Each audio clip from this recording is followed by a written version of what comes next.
Hey everybody, Bonehead from the Bonehead podcast, and welcome to Blood Bowl Dream Team's Necromantic. So we're having a look at every team available in Blood Bowl 2020 right now, and we're looking at some optimal builds for your league team.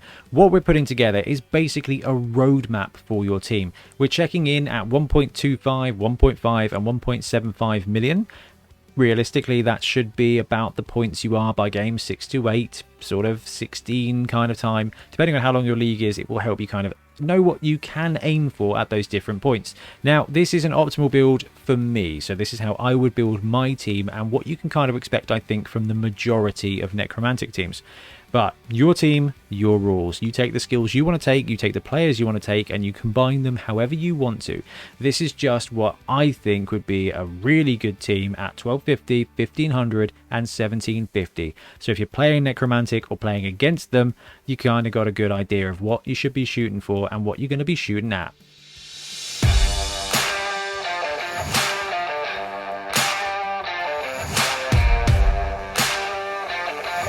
So when it comes to your Necromantic team, there's like 5 or 6 different builds to start the league out with. But it doesn't matter, because your first 250k, the first 250 you add to this team, is all about growing your positionals. Even at that point, you're probably not going to be able to afford everything.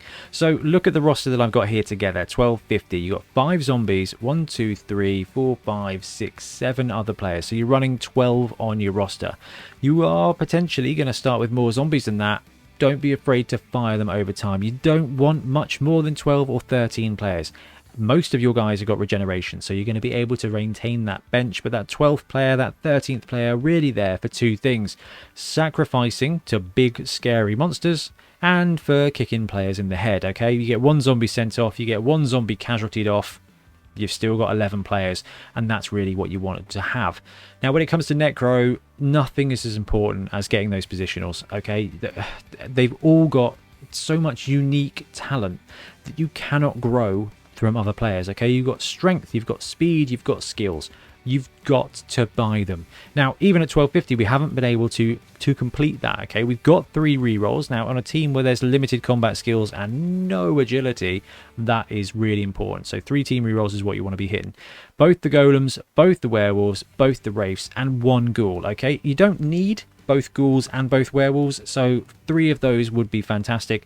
Because the werewolves are hybrid combat pieces, they do take the advantage for me over the ghouls, okay? So getting the ghouls is kind of what you want to build out later, so this is why I'm projecting at 1250 you've got both your golems, both your wolves, plus a ghoul to be 3-pronged scoring attack, and you've got both those wraiths to kind of make the most of that block skill.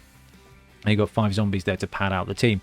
So this team is going to grow slowly, all right, with the exception of the werewolves. Your werewolves are basically undead war dancers. That's how you that's really kind of how Necromantic work, but you have to be patient and you have to be careful. Your werewolves can run off and become absolutely amazing superstars. What that's going to do is take away from the rest of your team, cause bloat, and then they're going to die again. Even with regeneration, okay, a werewolf gets strength busted, it is gone from your team. A werewolf that get edge busted, pretty much gone from your team, because they need that agility, they need their strength. They suffer a serious casualty, you're losing 200k from your team. So save your SPP on your werewolf, but also try and farm out what you can when you're scoring. Not really got a lot of option here because of the way the team works though. So by this time, one of those golems should have swung an MVP and a couple of casualties and got a skill. And I know it's boring, guys, but what's better than a 2-die block? It's a 2-die block with block. How much block would a block if a block could block? And the answer would be both flesh golems shooting towards that block skill as soon as possible. So block here is a superb first choice for the golem. It seems a bit boring, but it is going to be useful on offense and defense. And that flesh golem is going to be sitting on the line, punching and being punched.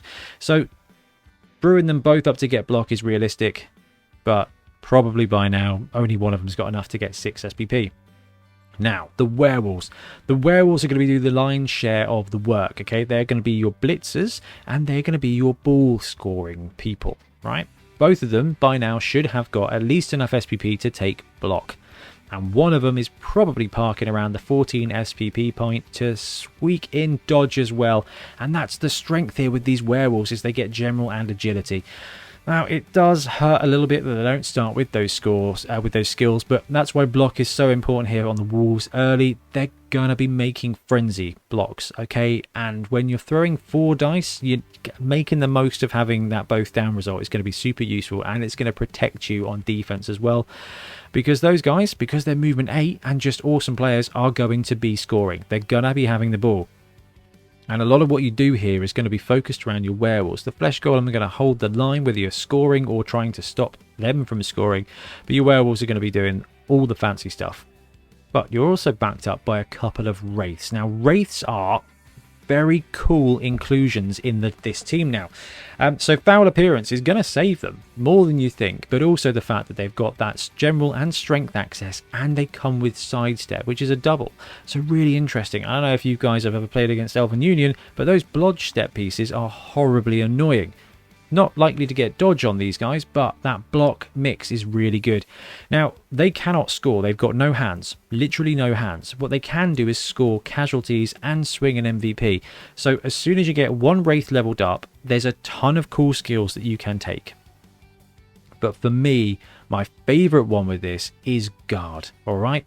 Now, you get to mix block and sidestep and guard, and it will just dance around a target. They can try and block away, but you're going to be able to use that sidestep to maneuver yourself into a great assist position. Okay, now what's going to happen is they're going to struggle to knock them down because they've got block, and all it's going to do is muck up their follow-up block. So if they are in the thick of it, and they can be blocked due to foul appearance, your opponent's got to roll a 2+, they're going to roll a 1 every now and again, and it's going to cost them a reroll or the block entirely.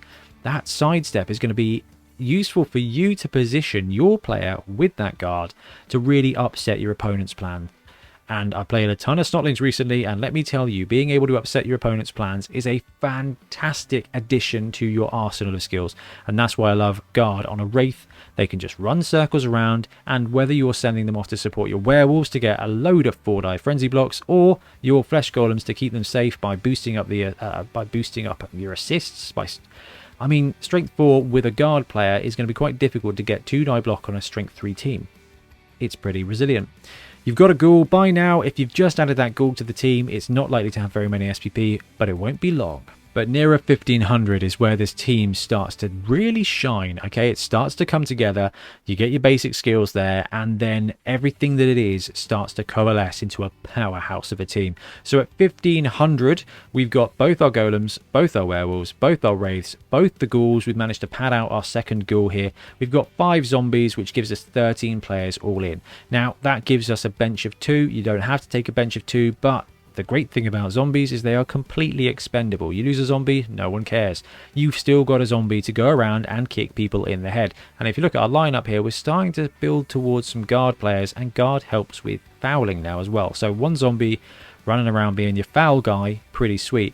3 rerolls is going to be enough at this point because you're going to start filling out with block. Now, not the most exciting lineup here, but this is going to be the most consistent for you. But the great thing about block is it works on offense and defense. So of all the skills you can take, of all the things you can take, block is going to protect you as much as it's going to unprotect them. So by now, both your flesh golems should have enough SPP to pick up block. Both of them are now strength 4 blockers, stand firm.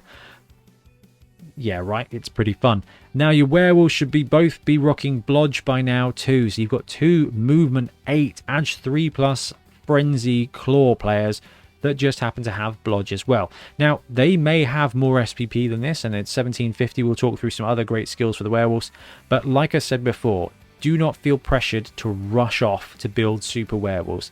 It's not great for your team value, and once you've got blodge on the werewolves, you kind of move on to tier 2 skills at that point. Okay, block and dodge are the best for them. There are some other great skills. Sidestep is really great because you can frenzy and then you're pretty safe. But it's not one that I would be rushing to get unless you're in a pretty heavy combat environment.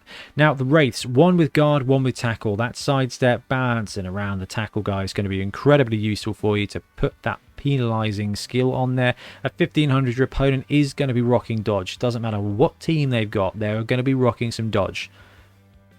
even dwarves potentially. They can just save up the SPP, and then you've got blodging dwarf blitzers. It will happen, trust me. One wraith with tackle is going to try and counter that, and the other wraith that already had guard is still going to be your sidestep piece. Now your ghouls should be leveling up, and yes, it's block again, because by this time you're looking at 2 strength 4 block pieces and 3 blodgers, maybe 4 if you can get that other ghoul up there. Now one of your zombies should score enough casualty points to just randomly get a skill up. Now whether you go dirty player to make him that fouly guy for your team, that's up to you.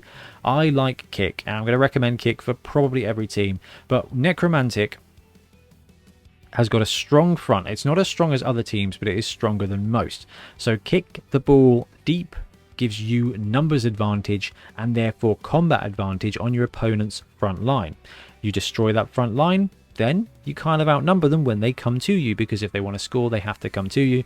But also if you want to pressure them, you can drop that ball just behind the line of scrimmage, and then when it comes to your turn the ball is right there and you can attack it, you can mob them, and it's a really pressured environment. Kick is awesome. However, as you're starting to get a bit of guard here from the wraith, taking dirty player is going to be useful. +1 guard, +1 dirty player, +1 dude off the pitch. And lastly, as we move up to 1750 with the Necromantic team, the only thing we're padding out here is skills. Now, if you want, you can pick up that 4th reroll, but because of the amount of block and dodge that we've got on our players, you will only really need your rerolls for cheeky double skulls and when you need to pick up the ball. So let's look at fleshing out our players. Now, 1750 for Necromantic is going to take 20+ games. All right, it's because you can buy stuff, but all you're buying at this point is rerolls and zombies, and that's not going to cut it. What you need to do is just be patient. Okay, the only way most of your players are leveling up is by scoring casualties. That's it. Casualties and random MVPs. There are very few players here that are going to be able to go on a scoring frenzy. So this is going to take potentially a season longer than other teams to get to this level. Because what are we looking at? 6, 8, 10 SPP, I think, for level 3. So what's that? 24 points. Okay, that's for a flesh golem. Scoring no touchdown, that's 12 casualties. That's going to take some time. However, there's some skills that can help you along the way. We've agreed, right? We agreed? Good. Block is awesome for your flesh golems. Now, one of them gets guard, one of them gets mighty blow, and then they swap at the next skill.